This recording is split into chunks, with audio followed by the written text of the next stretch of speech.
Hello. आज हम सब मानव अधिकार के सिद्धांतों के बारे में पढ़ेंगे, जिसमें पहला है नैसर्गिक विधि का सिद्धांत, जिसे नेचुरल लॉ थ्योरी भी कहते हैं। इसको डायस ने बताया था। डायस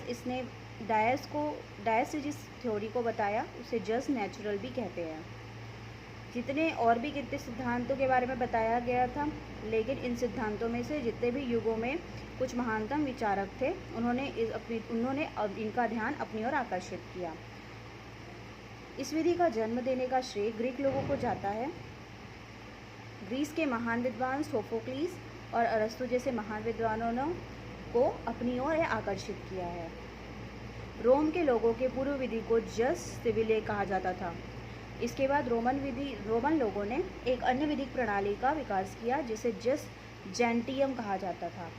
इस प्रणाली को सार्वभौमिक मीन्स यूनिवर्सल तौर पे हम प्रणाली कहते हैं।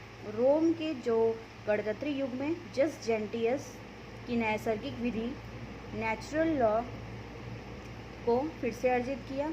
ब्राइली के अनुसार से रोमन लोगों के लिए जस नेचुरल का तात्पर्य क्या था कि ऐसे सिद्धांतों का समूह जिन्हें मानव आचरण को नियंत्रित करना चाहिए, क्योंकि वह मनुष्य की प्रकृति, तर्कसंगत एवं सामाजिक जीव के रूप में निहित हो। इसके अंदर प्राकृतिक अधिकार के सिद्धांतों को भी बताया गया है। इसको आप सेकेंड नंबर पर भी आप बता सकते हैं। प्राकृतिक अधिकारों का सिद्धांत आधुनिक मानवीय अधिकारों से निकट रूप से संबंध है। इसके मुख्य प्रवर्तक जॉन लॉक थे। इनके अनुसार जब मनुष्य प्राकृतिक दशा में था, जहाँ पर महिलाएं एवं पुरुष स्वतंत्र स्थिति में थे, अपने कृत्यों को निर्धारित करने के लिए योग्य थे, वहाँ पर समानता की दशा में थे।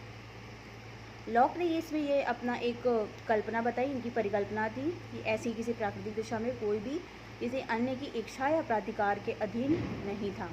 इसके बाद प्राकृतिक दशा के कुछ जोखिम, जो उनमें डिफ़िकल्टीज आई, उनमें जो भी उन्हें असुविधाएं हुई, उनसे बचने के लिए सामाजिक संविदा मीन्स कॉन्ट्रैक्ट, जिसके द्वारा पारस्परिक रूप से यह तय किया गया कि वह समुदाय और राजनीतिक निकाय स्थापित करेंगे। इसके अंतर्गत कुछ विशेष प्रकार के अधिकारों, जैसे कि